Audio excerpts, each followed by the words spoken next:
आपण पाहताय लक्षवेधी आणि आता आपण ऐकणार आहोत एक खास मुलाखत, एक्सक्लुझिव्ह मुलाखत फक्त जय महाराष्ट्राला मिळालेली। नुकतीच अंदमान इथं विश्व साहित्य संमेलन पार पडलं आणि तिथे शेषराव मोरे अध्यक्ष होते। त्यांनी अध्यक्षीय भाषणात आणि समारोपात सुद्धा अनेक खळबळजनक मुद्दे मांडले, खास करून हिंदुत्व, खास करून पुरोगामी दहशतवाद, सावरकर आणि गांधी हत्या। पण याच्याही पलीकडे त्यांनी एक मुद्दा मांडला, तो मात्र त्यांनी मांडलाय फक्त जय महाराष्ट्राच्या एक्सक्लुझिव्ह मुलाखतीमध्ये, जिथे ते म्हणतात की हिंदुत्ववाद्यांनी खास करून नथुराम गोडसे त्याच्याबद्दल झालेलं साहित्य आणि त्यांच्यावरती आलेलं नाटक, मी नथुराम गोडसे बोलतोय, याच्यामुळे गांधी हत्येमध्ये अकारण सावरकर बदनाम झाले, त्यांच्यावरती हा संशयाचं मळब दाटून आलेलं आहे। आणि हे जर का दूर करायचं असेल तर ज्या अनेक गोष्टी कराव्या लागतील त्यातील एक म्हणजे मी नथुराम गोडसे बोलतोय हे नाटक बंद करा। हे कोण म्हणतंय? हिंदुत्ववादी, सावरकरवादी शेषराव मोरे। कोणीही पुरोगामी सेक्युलर नव्हे तर शेषराव मोरे म्हणतायत, त्याच्यामुळे याला जास्त महत्त्व आहे। आणि त्याच्या जोडीला याचं अधिक विश्लेषण करतायत अखिल भारतीय मराठी साहित्य संमेलनाचे सध्याचे अध्यक्ष डॉक्टर सदानंद मोरे। शेषराव मोरे आणि सदानंद मोरे यांनी विविध मुद्द्यांवरती अतिशय परखड मतं मांडलेली आहेत। काय आहेत ही मतं, काय म्हणतात सद्य परिस्थितीबद्दल, साहित्यिक प्रवाहांबद्दल आणि हिंदुत्व, पुरोगामीपणा, सावरकर, गांधी हत्या या विषयांबद्दल आपण पाहणार आहोत आमचे प्रतिनिधी सुहास घटवई यांनी घेतलेल्या या खास मुलाखतीतून। हिंदुत्वाद म्हणजे काय हे नीट समजून घेतलं नाही। सावरकर इतर हिंदुत्ववाद्यांच्या पेक्षा कशी वेगळे? मी नथुराम बोलतो, नाटक काय सावरकरासाठी नाटक अतिशय बदनामकारक आहे।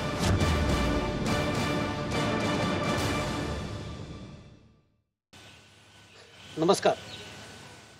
आत्ता आम्ही अंदमानमध्ये आहोत आणि अंदमानच्या रॉस आयलंड या अतिशय सुंदर अशा बेटावर आहोत आणि माझ्याबरोबर म्हणजे चालतं बोलती साहित्यच आहेत आत्ता माझ्याबरोबर, तर त्यामुळे आपण त्यांच्याशी मनमोकळ्या गप्पा मारू। यात वेळ कमी आहे, मलाही माहिती आहे सर। हे संमेलन चांगलं झालं, याच्यातनं खूप चांगले विचार बाहेर आले, परंतु या संमेलनाकडे जर आपण बघितलं तर साहित्यिकांची तशी खूप कमी संख्या आपल्याला याच्यामध्ये जाणवली। याला कारणं खूप वेगवेगळे असतील, पण याच्यातनं एक प्रश्न असा निर्माण होतो की खऱ्या अर्थाने मराठी साहित्याची स्थिती ही आता आश्वासक राहिली आहे का, हा तुम्हाला दोघांनाही प्रश्न आहे। नाही, कसं आहे की या ठिकाणी साहित्य संमेलन भरवलं ही एक अपवादच बाब आपण मानतो। त्यामुळं एरवीच्या लोकांची जी गर्दी असते साहित्य संमेलनाला येणाऱ्या, त्यांच्या ज्या काही अपेक्षा असतात त्याच्याशी हे मॅच नाही होणार, हे उघड आहे। म्हणजे अगदी गुमानचं पण तसंच म्हणता येईल ना जवळजवळ। त्यामुळं नेहमी इकडे येणारे जे लोक असतात साहित्य संमेलनाची एक विशिष्ट ठराविक ठाशीव प्रतिमा गृहीत धरून ते इकडे नाही येणार। मग त्यामुळं एकूण साहित्याच्या याच्यावरती काही परिणाम झाला असं मी समजणार नाही आहे। हे वेगळेपण समजण्याची आणि त्याच्यामध्ये झोकून देण्याची वृत्ती असणारे लोक शेवटी थोडंच असणार ना। त्यामुळे सर्वसामान्य साहित्यिकाच्या वाचकाच्या दृष्टिकोनातून सुद्धा इथे मुद्दाम येणं, हे करणं ही दुर्मिळच गोष्ट म्हणावं लागेल तुम्हाला। तुमचं मत काय सर? ह्यांचा मांडलेला मुद्दा अगदी बरोबर आहेच। याच्याशिवाय एका मुद्द्याचा विचार करता येईल आपल्याला की सावरकरांच्या नावानं भरलेलं संमेलन आहे, हे लांब आहे, येणं दूर आहे, हे सगळं खरं आहे। सावरकरांच्या संमेलनाला आपण आग्रहानं जावं काय, असं आपल्या साहित्यिकातल्या अनेकांना वाटत असेल काय? सावरकरांच्या संमेलनाला जाणं म्हणजे काहीतरी आपण प्रतिगामी गोष्ट करतो आहोत असे वाटणारे सुद्धा साहित्यिक आपल्याकडे आहेत। पुण्याच्या दैनिकामध्ये माझी जेव्हा निवड जाहीर झाली त्याच्या 2 दिवस पूर्वी आलं होतं। काय आलं होतं की पुरोगामी विचारधारेतील साहित्यिक अध्यक्ष मिळत नसल्याच्यामुळं हिंदुत्ववादी विचारसरणीच्या साहित्यिकाचा विचार चालू झालेला आहे, आणि माझं नाव दिलं होतं। म्हणजे हिंदुत्ववादी, प्रतिगामी आणि इकडं पुरोगामी अशी सुद्धा विभागणी करून विचार केला जात आहे। तर सावरकरांच्या संमेलनाला जायचं, त्याचे विचार कौतुकाने बोलायचं किंवा ऐकायचं, हे सुद्धा आपल्याला कोणी प्रतिगामी तर म्हणणार नाही ना, जातीवादी म्हणणार नाही ना, हिंदुत्ववादी तर म्हणणार नाही ना, अशा प्रकारची भीती अनेक साहित्यिकांच्या मनात असण्याची शक्यता आहे। मग याच्यातनंच एक प्रश्न असा आहे की मग सावरकर हे फक्त हिंदुत्ववाद्यांचेच आहेत का?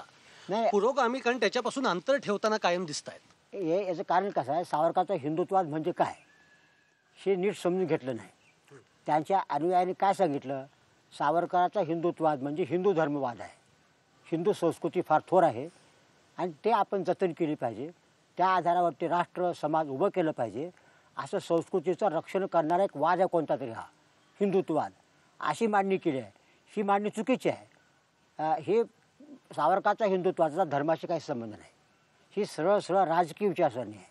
राजकीय विचारसरणी म्हणजे हिंदू लोकांवर अन्याय होतो आहे असं त्यांना वाटलं 37च्या काळामध्ये, की मुसलमान लोक म्हणतात आम्हाला 50% वाटा पाहिजे किंवा फाळणी पाहिजे. सावरकर म्हणाले 50% वाटा तुम्हाला कसा मिळेल सत्तेमध्ये पूर्ण संख्या असताना 22%. तेव्हा हिंदूवरती अन्याय होऊ नये यासाठी हिंदूला एक करायचं आणि त्यांचे हक्क रक्षण करायचं. ह्याला हिंदुत्ववाद म्हणतात त्याला. हे कोणी समजून सांगितलंच नाही. त्यामुळे सावरकराचे हिंदुत्ववाद म्हणजे काय, ते हिंदू धर्मवाद आहे. त्यामध्ये मग वेद, मनुस्मृती, चातुर्वर्ण्य, ब्राह्मणाचा मोठेपणा हे सगळं काय येणार आहे. मग हिंदू समाजामध्ये असं वाटलं की हे काय तर आपल्या विरोधी आहे. तर त्यांचा हिंदुत्ववाद नीट समजून सांगितला नाही.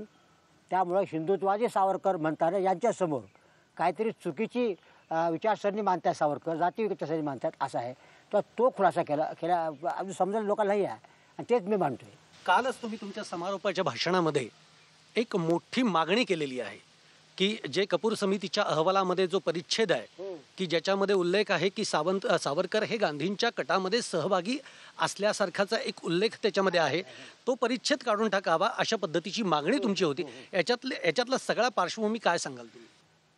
सावरकर हे त्यांच्यावर आरोपी म्हणून खटला भरला आणि स्पेशल कोर्टाने त्यांना निर्दोष मुक्तता केली 48 साली 49 साली. याच्यावर सरकारनं अपील केलं नाही. म्हणजे सरकारला मान्य झालं की यांच्यावर कोणता पुरावा नाही. हे कोर्टाचा निकाल लागला. 1965 साली गोपाळ गोडसे हा एक त्यातला खुनी ह्या कटातला त्याला जन्मठेप आणि सुटून आला आणि पुण्याला एक सत्कार झाला होता सत्यनारायण केला ह्यांचा. आणि त्यात गवी केतकर तरुण भारतचे संपादक ते असे बोलले, असा कट होतो आहे असं आमच्या कानावर होतं. कोण नक्की करतो माहीत नाही, गांधीला मारण्याचा. मी मग बाळू कानिटकर त्याची मित्र त्याला सांगितलं असा कट होतो आहे, थोडं सरकारला कळवा. कानिटकर बाळू काका हे होते बाळासाहेब खेर मुख्यमंत्री त्यांची मित्र, त्यांनी कळवलं. मग त्यांनी सरकारला कळवलं. असं होऊनसुद्धा टळलं नाही हत्या असं ते बोलले. तर अटक झाली. त्यानंतर मग चौकशी नेमली, कपूर आयोग नेमला, सर्वोच्च न्यायालयाची माजी न्यायमूर्ती. त्यांना सांगितलं की 3 मुद्द्यावर तुम्ही आम्हाला मतं द्या. 1, गवी केतकरांनी जे काय सांगितलं आहे आमक्याला माहिती होतं ते खरं आहे का. 2, असं माहीत असतानासुद्धा कोणी हलगर्जीपणा केला त्यामुळं हा खून झाला का, टाळता आला असता का. 3, पुढे असं होऊ नये म्हणून उपाययोजना कोणती करावी. याच्यावर सगळा अहवाल लिहिताना कपूरने विनाकारण अधिकारात नसताना एक टाकला परिच्छेद. त्यात तो असं लिहिलेला आहे त्याने की हा कट सावरकरांच्या अनुयायांनी सावरकरांच्या सूचनेवरून केलेला आहे हाच निष्कर्ष निघतो. अशा प्रकारचं मागचा पुढचा काही पुरावा नाही, त्याच्या अधिकाराची बाब नाही, हा परिच्छेद लिहिला आहे. याचा वापर करून आता एजी नुरानीपासून सगळेच आता पुरोगामी लोक सावरकराचा कसा हात होता कटामध्ये हे मांडायला लागलेले आहेत. ते कपूर कमिशनचा तो जो परिच्छेद आहे तो त्यांच्या अधिकाराच्या बाहेरचा आहे. तो काढून टाकला पाहिजे. तो काढून टाकण्यासाठी जायला पाहिजे कोर्टामध्ये, हायकोर्टामध्ये सांगायला पाहिजे की हे जे परिच्छेद आहे हा परिच्छेद अधिकारात येत नाही. सावरकर तो वारलेले आहेत, त्यांना कोणता संरक्षण डिफेन्स नाही एक असला, कोणताच पुरावा नाही. हे परिच्छेद काढून टाकलं पाहिजे. कारण उद्या कोणी उठायला लागलं सावरकराचा हात होता, पुरावा काय तुझा बघा कपूर कमिशनच्या अहवालामध्ये दिलेला आहे. तेव्हा अशा प्रकारे सरकार जर कोर्टात गेलं समजा तरी ते काढून टाकता येतं. किंवा नातलग तरी गेला समजा कोर्टात सावरकरांचा काढून टाकते काढणं अतिशय महत्त्वाचं आहे. कारण याचा वापर सावरकरांचा हात होता सांगण्यामध्ये होऊ लागला आहे आणि हे पुढच्या पिढीकरता अत्यंत वाईट आहे. सावरकरांचा हिंदुत्वाद म्हणजे काय हे नीट समजून घेतलं नाही. सावरकर इतर हिंदुत्ववाद्यांच्यापेक्षा कसे वेगळे आहेत? मी नथुराम बोलतो. नाटक आहे सावरकरासाठी नाटक अतिशय बदनामकारक आहे.